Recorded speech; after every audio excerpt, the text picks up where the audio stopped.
श्रद्धेय आचार्य श्री कौशलेंद्र कृष्ण जी से जुड़े रहने के लिए उनके सोशल मीडिया प्लेटफॉर्म्स को फॉलो करें।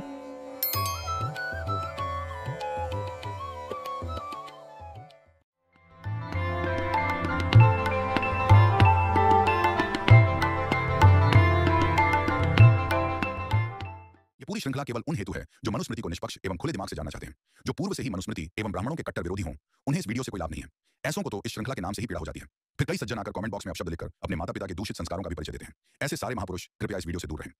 आज के वीडियो में चर्चा होगी कि किस गोत्र की कन्या से विवाह नहीं करना चाहिए। और देखिए, इस विषय में सबको पता ही होगा कि पिता के गोत्र में तो विवाह नहीं होता, किंतु बहुत सारे लोग कमेंट्स के माध्यम से बहुत सारी वीडियोस में पूछते हैं कि क्या माता के गोत्र में भी विवाह वर्जित है, क्योंकि कुछ कुछ आचार्यों के मुख से हमने ऐसा सुना है, किंतु स्पष्ट रूप से कुछ बताया नहीं गया। केवल ये कहा गया कि नहीं, माता के गोत्र से भी विवाह वर्जित है। तो स्पष्ट आखिर इसके पीछे का तथ्य क्या है, प्रमाण क्या है, इसके पीछे की परंपरा क्या है और शास्त्र का उपदेश क्या है, इसके विषय में बताइए। इस प्रकार से प्रश्न व्हाट्सएप के माध्यम से और वीडियो में कमेंट्स के माध्यम से, फेसबुक के माध्यम से प्राप्त होते रहते हैं और इसी का प्रसंग अभी मनुस्मृति में आने वाला है। तो हमने सोचा कि इस विषय पर अवश्य विशेष चर्चा अगले वीडियो में हम करेंगे।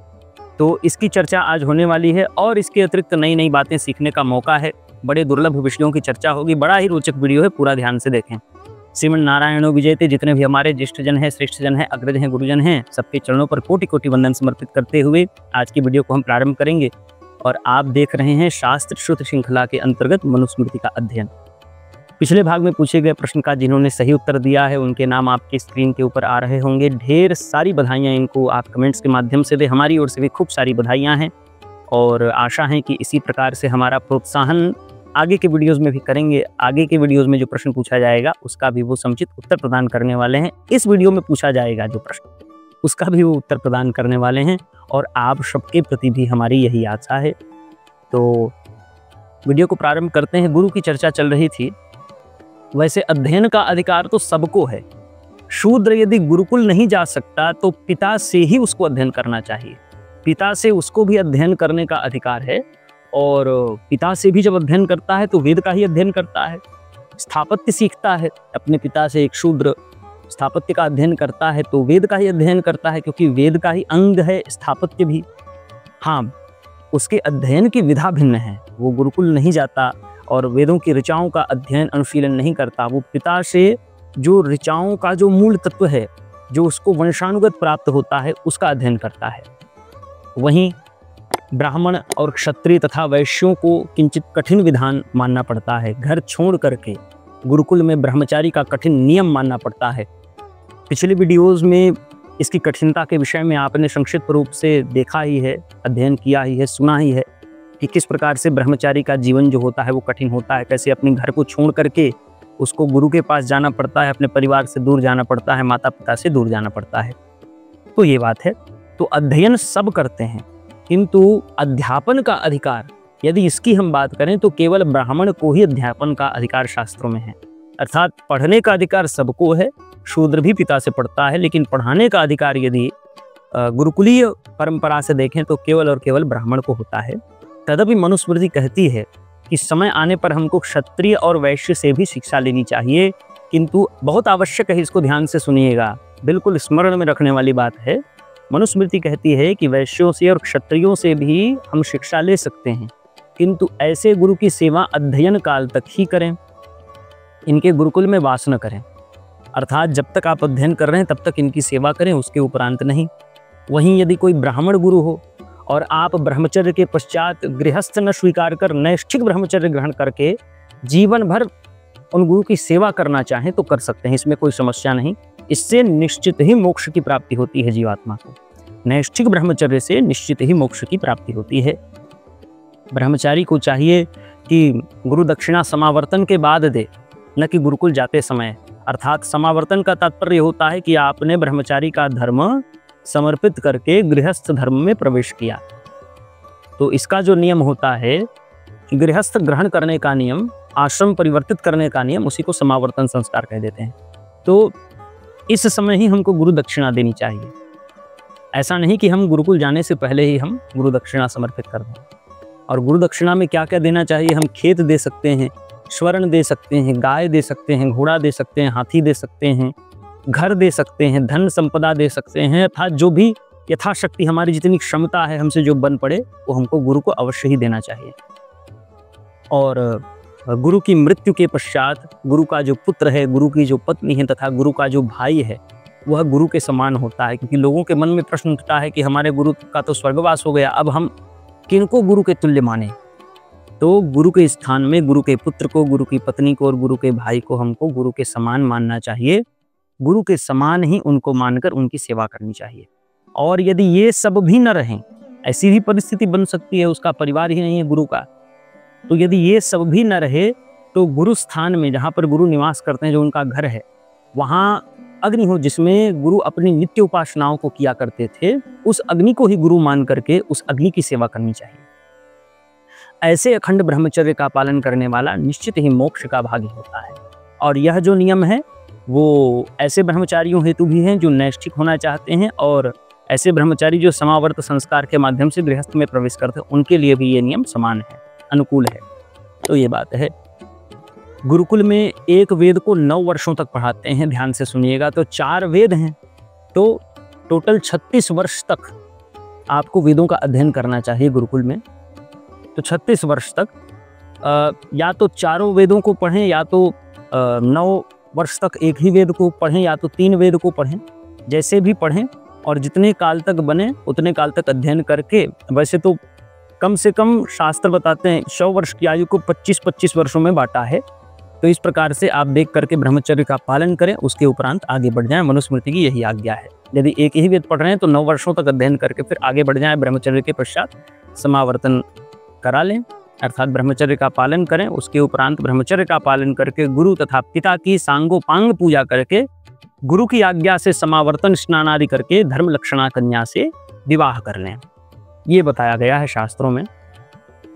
और कहा गया कि जो कुल, अर्थात जिस कुल की कन्या आप ग्रहण करने वाले हैं, वह कुल यदि जात कर्म संस्कार इत्यादि से हीन है, वेद पाठ से रहित है, जिस कुल में कई असाध्य कुष्ठ इत्यादि रोग व्याप्त हों, उस कुल की कन्या से विवाह न करें। क्योंकि ये कुष्ठ इत्यादि रोगों वाली बात, इसका वैज्ञानिक कारण भी है। क्योंकि ये रोग जो हैं वो आपके वंश में भी आ सकते हैं। आपकी पत्नी को जो रोग है वो आपके पुत्र को भी हो सकता है, तो इसलिए बचना चाहिए। तो इन समस्त विषयों का वैज्ञानिक कारण भी है।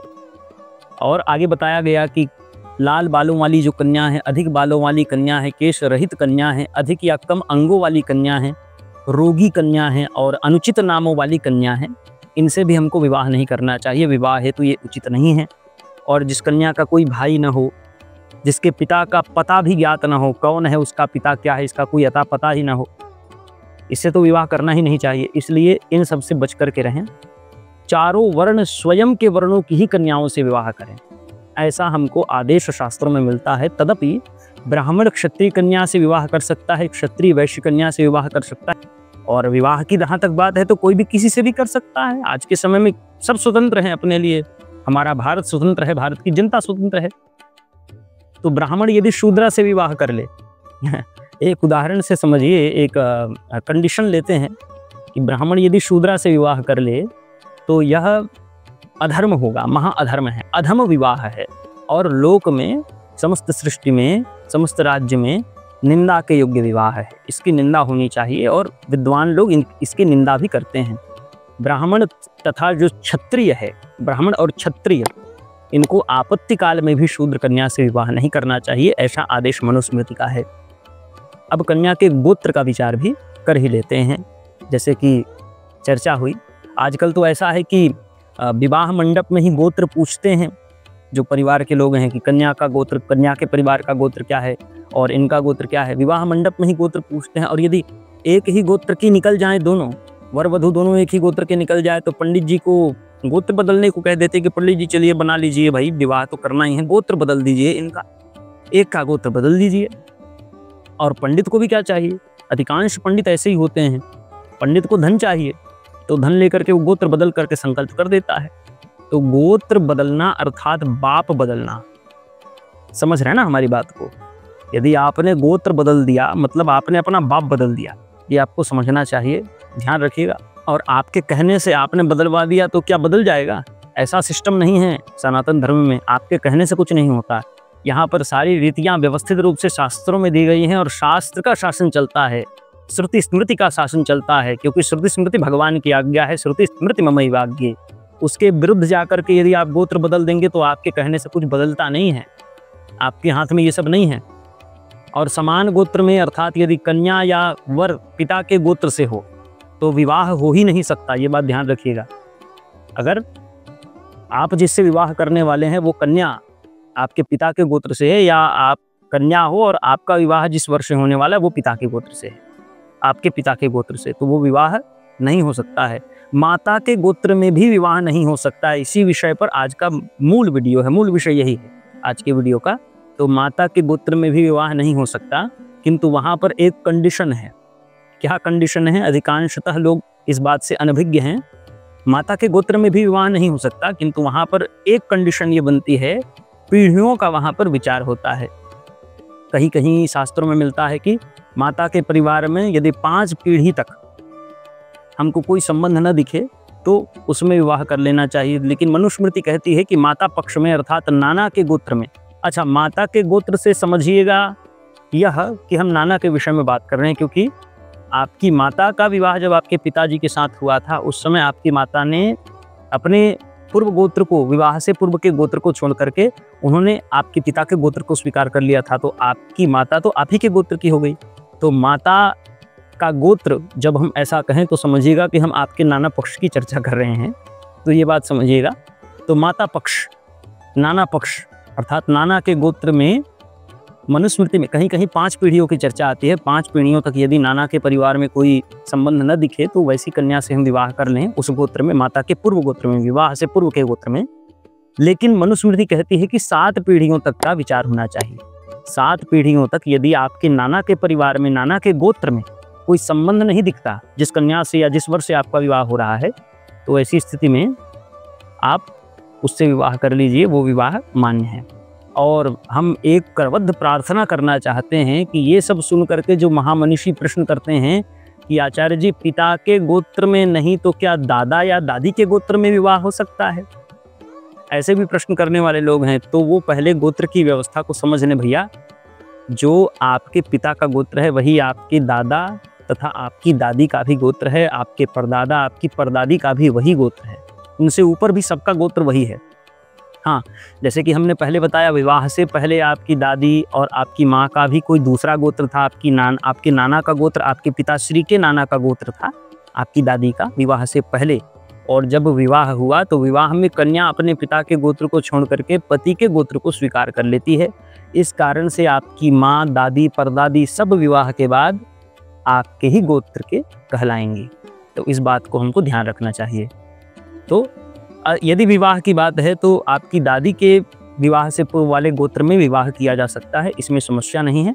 माँ के पूर्व गोत्र की चर्चा तो पहले ही हो गई कि 5 पीढ़ी या 7 पीढ़ी का। मनुस्मृति कहती है कि 7 पीढ़ियों का विचार हो जाए, उसके उपरांत ही माँ के पूर्व गोत्र में, नाना पक्ष के गोत्र में आप विवाह कर सकते हैं। तो ये बात है। आज की वीडियो को यहीं पर संपन्न करेंगे। आज का प्रश्न है, गुरुकुल में प्रत्येक वेद का अध्ययन कितने वर्षों तक होता है? प्रश्न का उत्तर कमेंट करें या वीडियो को एक बार पुनः देखें यदि आपको उत्तर स्मरण नहीं आ रहा हो तो। इससे लाभ ही है, हानि नहीं है। वीडियो को लाइक करें, शेयर करें, सब्सक्राइब करें और इस भाग से संबद्ध कोई भी प्रश्न यदि आपके मन में है तो स्वतंत्रतापूर्वक प्रश्न कर सकते हैं। यदि आपके मन में हमारे लिए कोई सलाह है हमारे चैनल के लिए तो आप हमारे लिए अत्यधिक ही महत्वपूर्ण हो जाते हैं। हमारे चैनल में सलाहकार का विशेषाधिकार प्राप्त करने के लिए नीचे दिए गए ज्वाइन बटन को क्लिक करें, जो सब्सक्राइब बटन के बगल में आपको प्राप्त हो जाएगा। फेसबुक का पेज है, व्हाट्सएप का चैनल है, टेलीग्राम का चैनल है, इंस्टाग्राम है, वेबसाइट है, इन सबसे जुड़ें। ऐसी ही जानकारियाँ आपको यहाँ पर भी प्राप्त होती रहती हैं। इन सब के लिंक्स आपको वीडियो के डिस्क्रिप्शन बॉक्स में प्राप्त हो जाएंगे। इसी के साथ यदि हमारी भागवत कथा के आयोजन के विषय में आपके मन में कोई भी प्रश्न है, कोई भी क्वायरीज हैं, तो हमारा व्हाट्सएप नंबर भी आपको वीडियो के डिस्क्रिप्शन में उपलब्ध हो जाएगा। वहाँ पर जाकर के एक बार अवश्य अन्वेषण करें। और इसी के साथ यदि आप हमारे कौशलोदय टीम को आर्थिक सहयोग करना चाहते हैं ताकि ऐसे वीडियो भविष्य में भी आते रहें, तो इसका विवरण आपको, इसका विधान आपको इसी वीडियो के कमेंट बॉक्स में पिंड कमेंट में प्राप्त हो जाएगा। तो एक बार वहां पर जाकर के अवश्य देखिएगा। आशा है यह वीडियो आपको पसंद आया होगा। इस वीडियो को यहीं पर संपन्न करते हैं। जय श्रीमन नारायण।